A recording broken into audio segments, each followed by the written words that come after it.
Hi friends, আমি সঙ্গীতা। দেখো হাতে তেল মশলা তো রান্না করতে চলে এসেছি। তো দেখো এদিকে দেখো আমার ভাত বসানো হয়ে গেছে। এই যে আজকে বানাবো সানডে স্পেশাল। দেখো তেল কই দেখতে পাচ্ছ, পুরো মশলা করে নিয়েছি। দেখেছো এরকম লাগছে? বলো তেল কই কে কে ভালো খাও অবশ্যই কমেন্টস করে জানিও। বাঙালির একটা পছন্দের খাবার কিন্তু তেল কই। তো তেল কই একটু পুরোনো দিনের রান্নাও বটে।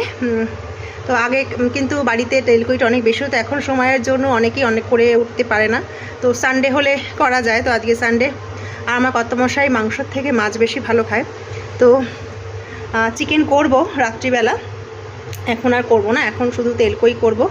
আর এই যে বাঁধাকপিটা শুকিয়ে যাচ্ছে, এটা দেখো কি অবস্থা হয়েছে। এই পাতাটা ফেলে দিলে অবশ্য ভেতরটা সুন্দর, একদম কচি ক্ষেত থেকে তুলে নিয়ে এসেছিলাম।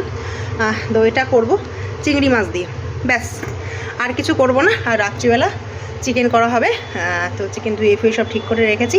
তো আপাততর জন্য এই যে, তোমরা কে কী রান্না করছো আজকে সানডে অবশ্যই কমেন্টস করে জানিও। হাতে মাছ, তো চলো টাটা।